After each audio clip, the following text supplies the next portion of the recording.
Hello, this is Daniel Michael. This is Warrior Seed, the Warrior Seed Project. I'm here in Washington County Library in Hagerstown, Maryland, my new home in the mountains. Today we're discussing inner voice. That's right.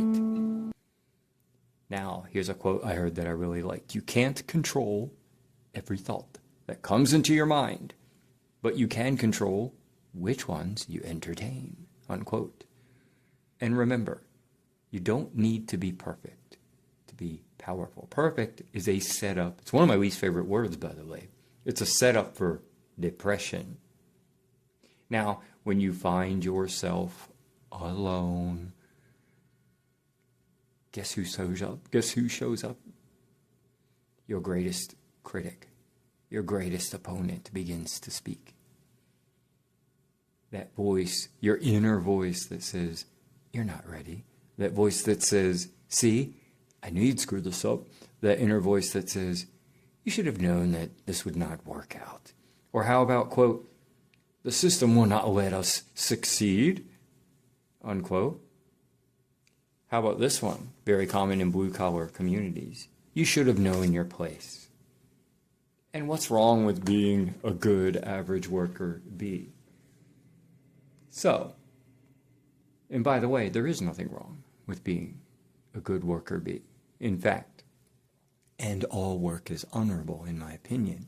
My point is, if you do have aspirations to elevate beyond your current position and you're being held back by fear, that's when it becomes a tragedy. Now, if you're happy where you are, it's just about elevating yourself within that framework. Here's another inner voice. Don't do that. It's not familiar. It's not safe. It's not easy. It's not comfortable. Or how about this one? Quote, you were never meant to be that successful anyway, unquote. Let me explain to you that fear never goes away. That fear never goes away. The trick is to act on it anyway. That's right. Trembling hands. Shaky voice, uncomfortable conversations when they're productive, not just for the sake of drama. In that case, it might be a comfortable conversation for some. Even if you fail, we grow. We grow from the discomfort. Comfort and growth are not allies most of the time. Your best chance at comfortable growth is movement with detachment. We can maybe discuss detachment in more detail in another video. It's keeping your eye on the prize, but not too attached to it. We have discussed this before. Fall in love with the process and trust yourself. How many of you out there within the sound of my voice can actually look at themselves and say, I trust you? Or I deserve better. I deserve success. Even if I fail, I deserve. That's how sure of your self-esteem you have to be. Even if you fail, you still deserve it. A lot of people can't look in the mirror and say, I deserve. A mistake is not the end, it's the lesson. Remember that. Failure is data, I've said quite a few times before. And you still deserve. You are still to be trusted, especially by yourself. No one looks back from their deathbed. No one looks back and regrets bravery. No one ever looks back on their life and goes, I kind of regret that time I took action even though it was hard. No one on their deathbed looks back and regrets that time they spent with their artistic calling, for example, or at least trying to accomplish elevation or their dreams in some fashion. Look at it this way. Would we let other people talk to us as negatively as we sometimes talk to ourselves? Will we keep them in our lives, or will we see them as poisonous, venomous? When something goes wrong with a friend, or even a casual acquaintance, we'll say, quote, hey, it's okay. You can fix this. Do we say the same thing to ourselves? We'll give good, sage advice to a casual acquaintance that we won't even share that same blessing with ourselves. Residual daily negative statements, negative programming keeps us stuck. And we call it being realistic. And I've said this quote before. I don't have the luxury to be, quote, realistic.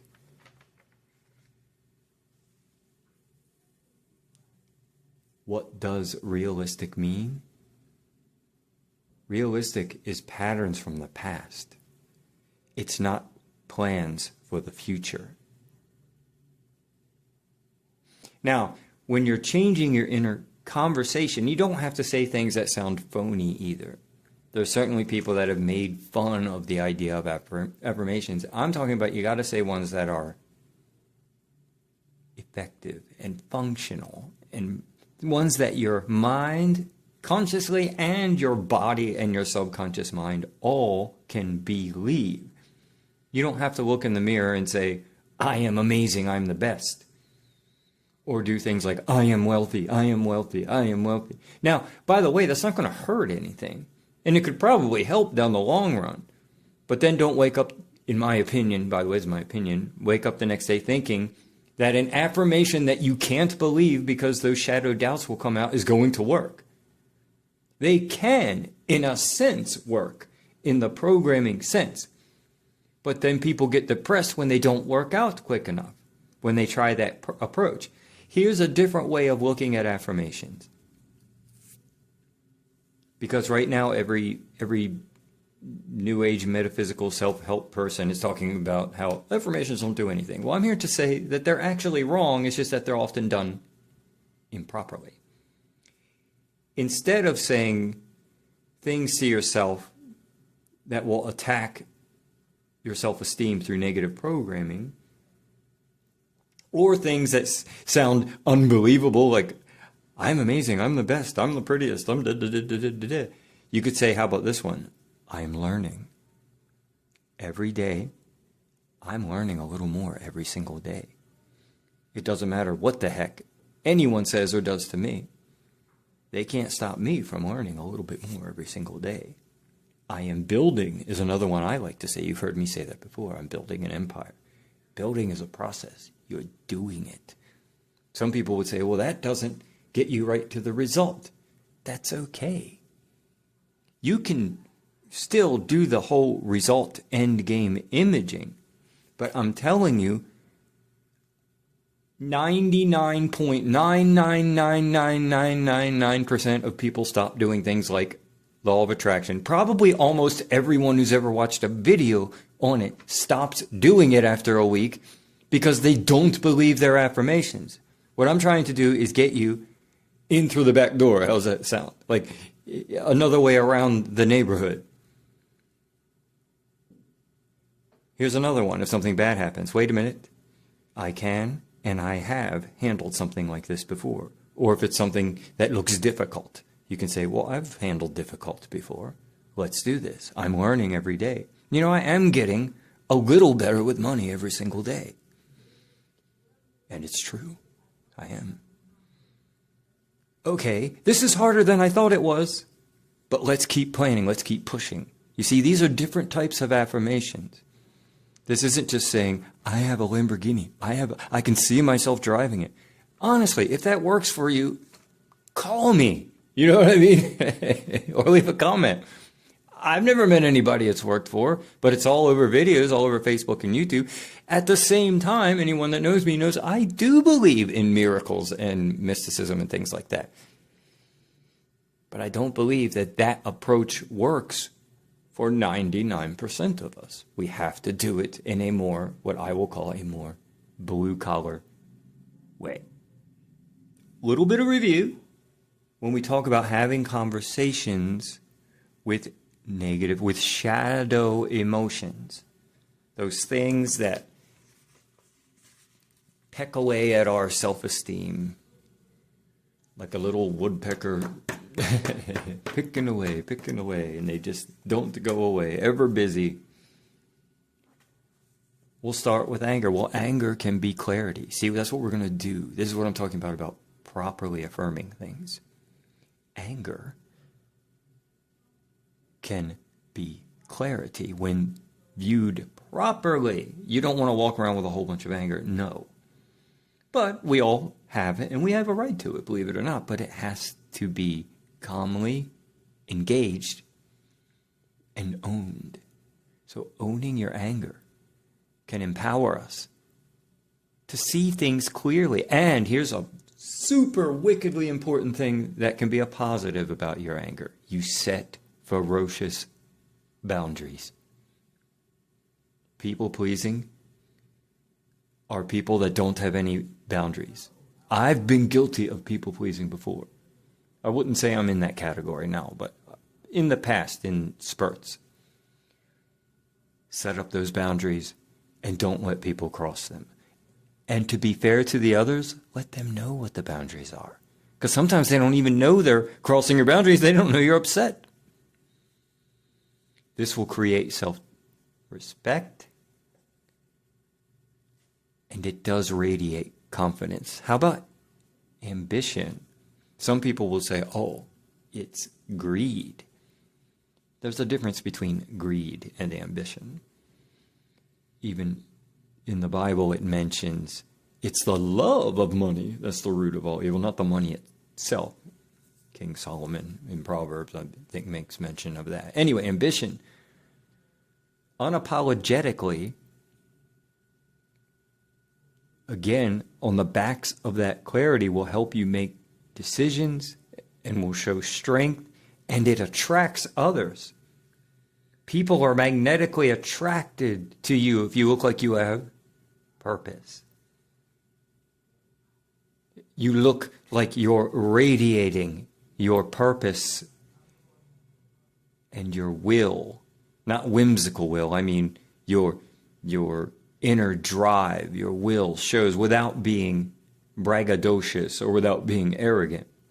You just radiate, you glow magnetism and ambition.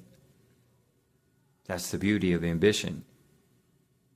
It draws in others, and hopefully for others to join you in doing something, either the right thing or something effective or productive, or whatever the case is. Okay, a conversation with the feeling of shame. Well, shame can lead to being interpreted as authenticity.